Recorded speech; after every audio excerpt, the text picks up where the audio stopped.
Hey guys, welcome back. If you're new here, my name is Lauren Bailey, and if you're not totally familiar about what we do, my husband and I are both vegan, fitness, personal trainers, nutritionists. We work with people on basically health and lifestyle transformations, and so this video is a little bit more dedicated towards that because we want to use our knowledge and expertise to share some tips with you guys about how you can be shopping during this lockdown quarantine situation so that you can still be really healthy, you can do it budget friendly, and you can have things for kind of a variety of situations depending on how long you might need to be stocking things or what we may end up kind of having to go through during these times. So I'm going to start with more of the fresh stuff and frozen stuff up front, and then we're going to get to stuff that has a longer shelf life. Okay, so let's start with the fresh produce. Now, this is the stuff that you're going to want to buy as long as you can still buy it, as long as you still have access to it, and use this stuff the most first. So don't dip into your other stash of long shelf life stuff and frozen stuff right away if you don't need to. Use the fresh stuff while you still have it. Fresh produce is going to be really healthy for you. It's going to keep your immune system strong. So we want you to focus on getting a variety of colors because lots of different colors means lots of different nutrients, and you want a variety of those nutrients. Okay, so we've got a selection of leafy greens. We have green leafy kale. We've got red cabbage back here, and then this little bowl has a bunch of different stuff. We've got cucumbers, zucchini that we use all the time. We've got tomatoes, beets, avocado, which is great healthy fats. We have living foods right here. These are broccoli sprouts that we sprout ourselves. So you can buy just a bag of these little seeds on Amazon, and then you can soak them and sprout them yourself. And they will grow like this at home, and these are super healthy for you. This is one of like the most nutrient dense foods that you can eat. And then we've got celery here, which we still are doing a lot of celery juicing. We've got Brussels sprouts underneath here. We've got lettuce blend, so this is a 50-50, like a spring mix blend that we use for macro bowls and salads. We have baby spinach under here as well, which we add extra baby spinach, and then also I freeze some of the baby spinach to use in making green smoothies. Hummus, we buy big tubs of hummus because we use it a lot. We eat it like that on rice crackers as a snack, or just dipping carrots into it, cucumbers, things like that, spreading it on rice cakes, and also mixing it into our salads and macro bowls as kind of a healthier salad dressing. So that's going to be the stuff that you'll need to use first and that you would have to buy the most frequently. This is still some refrigerated stuff, but it's stuff that lasts a bit longer. We've got carrots, which are great for snacks and especially with kids. Also good for juicing. We have turmeric and ginger, which are great for juicing. It's great for the immune system, anti-inflammatory, antifungal, all of those things. We've got tempeh and tofu, which are both very good vegan protein sources as compared to like beef and chicken and things like this. So these are great options. And then we also have like tempeh, which is another great option. It has great healthy fats as well as protein, and it's a different alternative. This one is a soy-free version, so if you're interested in that, you have that option as well. Now moving on to the fresh fruit. Again, this is the fresh stuff. Buy it while you still have access to it and use this stuff first. We are stockpiling bananas. We buy so many bananas, it's not even funny. And what we do is we kind of rotate them, so as they get ripe, we'll stick some in the freezer for smoothies. We leave a few ripe at a time for just eating them just like that, or to use in baking. And then if you're buying green bananas, it's totally fine because you're gonna need to stock them up, and then they will ripen over time. And then we've got apples in here, which we eat apples as snacks every day. Pears, oranges we eat as snacks every single day. Lemons we use for our water. And then we have dried fruits as well. We have medjool dates, which Zia loves, and it's really great snack for kids and for adults. It's something that will satisfy your sweet tooth, but is still really healthy. And then we've got some dried apricots as well, which are very nutrient dense. And these things have a much longer shelf life as well. So if you want to have a little bit of a stockpile of the dried fruits as a backup, kind of once you start running out of fresh produce, and you need some other things like this. So don't just eat these as like snack foods and then you're binging on junk food and your fresh produce is going bad. Don't make that mistake. And then we have some frozen fruits back here as well. So we have frozen blueberries, we have berry blends, we have a tropical fruit medley. So just lots of variety of frozen fruits. We use these in our smoothies, smoothie bowls, even just a snack. Like we'll have the frozen blueberries like Zia's eating right now, and we just defrost them first, and then she eats like a bowl of fresh blueberries, because fresh blueberries would go bad really quickly. But having a stockpile of frozen fruits is really great.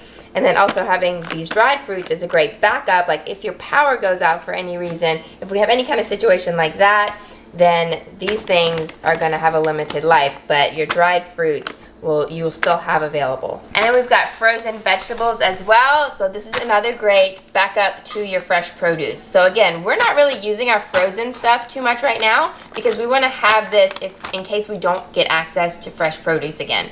So we have frozen broccoli, green peas, we get some vegetable blends, we've got some root vegetables. And again, with these vegetables, you want to focus on getting a variety of colors. So don't just get all of one thing. That's why we get the blends. That's why we get the root vegetables. So we've got some cruciferous, we've got some more starchy things. And then these are really great options for kids as well because you can just use a little bit of it and you don't have to use the entire bag. And then we have some other like vegetable and starch-based things back here. These have a really great shelf life. So we've got like regular potatoes, sweet potatoes, all different varieties of potatoes are good for you, so don't worry about that. They're also relatively cheap, so these are very, very budget friendly. And then you've got squashes. Make good use of your squashes right now because squashes have a great, great shelf life, even longer than potatoes. And again, they're relatively cheap. You can keep these as a backup. Now moving on to our dried legumes and starches. This is a really important section because you can get these in the bulk bins. They're extremely, extremely cheap and they have a very long shelf life. They don't need to be refrigerated. They last for super long time. So you want to have a lot of stock of these items. We've got, I'll show you a few things. We've got these little mixtures. This is barley, peas, and lentils, quinoa, jasmine rice, and chickpeas. These little bags have like cooking instructions on them. So if you're not familiar with how to cook some of these dried foods, it's right there on the bag for you. You've got jasmine rice. So we've got lots of stockpile of rice. We also have brown rice back here, and you can see we buy all this stuff in the bulk bins and we just put it in our own jars. It's good for the environment and it's a lot cheaper, like I mentioned before. Yellow split peas are a really good option for protein as well as lentils. So we've got red lentils back here. We usually have green lentils somewhere. I don't know where they are right now. Mung beans, black beans. We've also got quinoa. Now this may not be the quinoa you're used to seeing. This is just like a black or red quinoa, but you might be used to seeing the white quinoa or the tricolor quinoa. It's all the same stuff. So quinoa is a really great protein source. It has all the essential amino acids and it's also a good carbohydrate source as well. Long shelf life. Definitely stock up and use some quinoa. We've got dried chickpeas. All you need to do with dried beans, you guys, stock up on the dried beans. They're so ridiculously cheap. All you have to do is soak them before you cook them. And if you have an Instant Pot, it is super quick and easy to make use of those dried beans. Then we have other things like buckwheat. This is something maybe not everyone is familiar with. I absolutely love buckwheat. It's one of my favorite foods ever. You can blend it up, you can use it to make like homemade protein bars and homemade protein balls, and then oats as well. So these are quick cooking rolled oats, organic. These are just great to have on hand. It's a really filling breakfast, things like that. Much better than those sugary cereals. So a lot of people are going to be buying black beans and red beans for red beans and rice. That's kind of all that they're thinking about. So use this video to help you think outside of the box. Take advantage of some of the other things that are much easier to find, sometimes also cheaper, like the split peas, the lentils, the dried beans, mung beans, things like that. And also make use of the ancient grains like quinoa and buckwheat. Also, a lot of these things are gluten-free, so if you can't find wheats, rice, things like that, look for these alternative options. Now moving on to the canned items and some of the more pantry shelf stable stuff. So we've got canned beans and we've got some bagged rice. This stuff is going to be really handy in case you have to travel for any reason. This is also really handy in case your power goes out for any reason. Of course, we're not expecting anything like that to happen, but just so that you're always prepared. Again, look for some of the things that maybe everyone's not buying, like lentils and some of the more weird beans like adzuki beans, things that people are not necessarily familiar with that are really great options, garbanzo beans, and again, it's going to give you a variety of different nutrients by getting a different variety of beans. Then you've also got the bagged rice, which you can just cook in the microwave, or honestly, it's already cooked. You're just heating it in the microwave, so even if you don't have power, or if you're traveling, you can just eat it straight out of the bag. This is obviously not your first choice. It's not the healthiest thing as opposed to preparing your own rice, but this definitely comes in handy when you really need it. And then this final section we have back here, again, this is stuff that is super shelf stable. It's also things that provide a lot of calories and nutrients. So especially things like nut butters are a cheap way to get lots of calories. It's a great way to fill up kids. And we've got some nuts and seeds here. Again, you want to get a variety of things. So don't just get like peanuts. You want to get things that are really healthy, have lots of healthy fats like walnuts, pumpkin seeds, almonds, cashews. Sunflower seeds is a really great option. Sunflower seeds are super, super cheap. These are like $2 a pound for organic sunflower seeds. So you don't have to get the most expensive ones if you're on a budget. Still look for things like sunflower seeds. Nuts and seeds are a really great option because they have such a long shelf life. They don't require any cooking at all to use. They're very calorie dense and very nutrient dense. Chia seeds and ground flax seeds. I would get both of these ground. These again are really healthy sources of micronutrients and healthy fats. And then we've got a little bit more like snack foods. Again, these are good if your power goes out or if you're traveling. This is an example of just some little soup cups that you can get. All you have to do is add hot water to them to prepare them and they're ready to eat.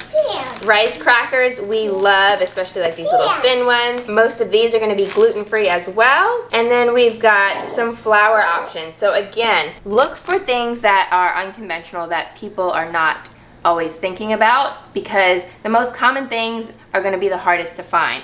But often some of these other varieties are way more nutrient dense, much better for you, much healthier for you, and then they're still available. So buckwheat flour we use all the time. We make pancakes with it, all kinds of stuff. Coconut flour is another really good option. Again, this one is going to be more calorie dense, which in situations like this, it can actually be a good thing to have some of those extra calories and nutrients in your flours. You can bake with them, make pancakes, all sorts of things. And then a few other little random things. The boxed milks, take advantage of this so that you don't have to have lots of milk in your refrigerator. Also, much better for you than dairy milk. And you're gonna have a much harder time finding dairy milk right now, so stock up on your boxed coconut milks, almond milks. Go for the unsweetened varieties. It won't have all the added sugars to it. And even if you can't get boxed milks, if you can't find that, you can also make your own nut milks, or oat milk is a really cheap way to do it. All you have to do is take your dry oats, blend it up with some water, maybe add a little bit of vanilla extract, a date to sweeten it, or a tablespoon of sugar or something like that, and you can make your own milks if you need to. And then stocking up on other dry things like pastas. We really love these kind of bean and lentil pastas. These are more nutrient dense and they're usually gluten-free as well. And then another bonus to these is that they often cook much quicker than regular wheat pastas. And then another final option is to get started on just growing some of your own food. So we already talked about the sprouts. We showed you how we make our own broccoli sprouts. Super easy to do. We do it on the windowsill. And then we've also just picked up a few little seed packets for things like mint, celery, radishes, lettuces, and these things you can plant even just in pots. That's what we plan to do right now. And this is just to get you started on some of your own thing. It's a great thing to do with your kids and get them involved, let them see how to grow their own food, and then also you have a little backup stash where you can actually start learning how to grow some of your own produce. Okay guys, so just as a recap, let's go over everything that we talked about. First of all, don't go for all of the packaged processed foods like most people are doing. Don't stock up on boxed macaroni and cheese and Hot Pockets. Choose things that are really going to be healthy for your body, for you and your family, support your immune system, and all of those things. Start with your fresh produce, get it for as long as you can, and use that stuff first. Definitely stock up on your fresh fruits as well. And remember, with all the extra time on your hands now, you can even prep some of this stuff and freeze it yourself if you need to. Dried fruit is great. Stockpile backup for when you run out of fresh stuff. Also stock up on your frozen fruits and vegetables. Use those secondary though. Use your fresh stuff first. And then pantry items. Remember, think outside of the box. Buy things that not everyone else is buying. So go for some of the things like quinoa and lentils. It's one of the great things about being plant-based is that a lot of this stuff is still available. This stuff also has a long shelf life for you and it'll come in handy. Canned beans as well. So we've got dry options, but we also have canned in case you run out of power or you have to travel. that's a great option. Potatoes and squashes, things like that, have a great long shelf life, and again, they're really budget friendly. And then finally, we've got our nuts and seeds, nut butters, rice crackers, things like that. Those are great options that have a long shelf life, offer a lot of nutrients, a lot of healthy fats for you, and a lot of calories that will help to fill you up and provide you with the nutrition that you need, especially given any emergency situations. And then your boxed milks, things like that, that will come in handy, especially just when you're short on storage space, and your pastas, things like that. This is the best way that we've found to shop, to just make sure that we have everything that we need to still stay really healthy, to manage it within a reasonable budget, and to have everything that we need depending on how the situation may change and how long we may be here. We've got fresh stuff, we have kind of mid-term, mid-shelf life, and then we've got really long-term, no power needed, travel-friendly stuff. So have that variety, make sure you're prepared for any situation, and use these tips to keep your family prepared and healthy. Let us know in the comments below if you found this helpful. Let us know what you've been buying, or if you've got any really good ideas from some of the stuff that we've shown you here. Thank you guys for watching, and make sure to click the red subscribe button below. We make videos every single day at 4 p.m. Central Time. Usually we're doing vlogs, but we also like to put out little informative things like this when it's helpful to you guys. So that's it. We'll see you again tomorrow. Thanks for watching. See you soon. Bye. Bye.